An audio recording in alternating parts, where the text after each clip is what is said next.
Em nome do Pai, do Filho e do Espírito Santo. Amém. Quarta-feira da segunda semana da Quaresma. O tema da nossa meditação de hoje é o preço de nossa redenção.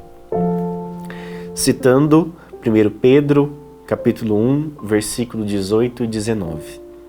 Fostes resgatados pelo precioso sangue de Cristo, o Cordeiro imaculado e sem defeito algum. Queridos irmãos e irmãs, a indignidade e os insultos que alguém sofre são medidos de acordo com a dignidade da pessoa que o sofre.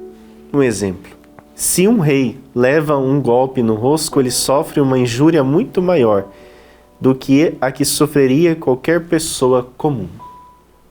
Mas a dignidade de Cristo é infinita, pois ele é uma pessoa divina. Portanto, qualquer insulto que ele sofra, até o menor insulto concebível, é infinito. Qualquer que fosse o insulto, portanto, que ele sofresse, mesmo sem a sua morte, teria sido suficiente para redimir toda a raça humana. Mas aí vem a pergunta: se uma gota de sangue de Cristo foi o suficiente para que ele redimisse toda a natureza humana, por que ele sofreu a sua morte na cruz? São Bernardo continua de que teria sido suficiente para a redenção de todos nós esta única gota, e Cristo poderia ter derramado esta única gota sem ter que morrer. Portanto, mesmo se não tivesse morrido, ele poderia, por algum tipo de sofrimento, ter redimido, comprado de volta a humanidade inteira. Mas, queridos irmãos e irmãs, para que haja uma compra, duas coisas são necessárias: uma quantia que vale ao mesmo que o preço requerido e a estipulação desse valor a propósito da compra. Se nós queremos um objeto, esse objeto tem um valor, e nós não temos o preço para pagar, se nós damos metade do preço que ele vale, nós não temos o objeto por completo. Poderemos até ter objeto, mas uma parte dele foi doado por nós. Se falamos da redenção e da reaquisição da raça humana, nós temos em vista a quantia equivalente ao preço. Nós devemos dizer que qualquer sofrimento assumido por Cristo, mesmo descontando sua morte, teria sido suficiente, por conta da dignidade infinita de sua pessoa. Se, contudo, falamos da redenção como referência ao valor estipulado pelo objetivo em questão, temos então de dizer que nenhum outro sofrimento de Cristo, a não ser a sua morte, foi estabelecido por Deus e por Cristo como um preço a ser pago pela redenção da humanidade. Isto por três causas.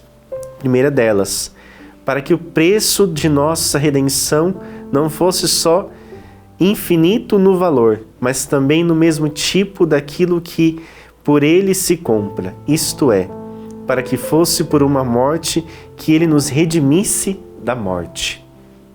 Segundo, para que a morte de Cristo fosse não só o preço da nossa redenção, mas também um exemplo de coragem, para que o homem não tivesse medo de morrer pela verdade. Ainda nesse ponto, São Paulo menciona a causa precedente quando diz: a fim de destruir pela morte aquele que tinha o império da morte, isto é, o demônio, e libertar aqueles que pelo medo da morte estavam toda a vida sujeitos a uma verdadeira escravidão. Deste modo, irmãos e irmãs, a terceira causa para que a morte de Cristo fosse um sacramento que operasse a nossa salvação.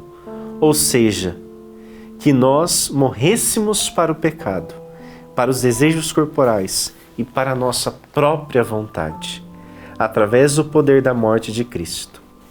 Essas razões são dadas por São Pedro, quando ele diz: morreu uma vez pelos nossos pecados, o justo pelos injustos, para nos conduzir a Deus, padecendo a morte em sua carne, mas sendo vivificado no Espírito. A humanidade não foi redimida por nenhum outro sofrimento de Cristo, a não ser por sua morte. E é assim que ele quis ser lembrado. Foi por isso, irmãos e irmãs, que antes de se entregar na cruz, ele se dá nas espécies do pão e do vinho, para ser lembrado que pela sua morte nós temos a vida e a vida junto dele. O Senhor esteja convosco, Ele está no meio de nós. Desça sobre vós a bênção de Deus Todo-Poderoso, Pai, Filho e Espírito Santo. Amém.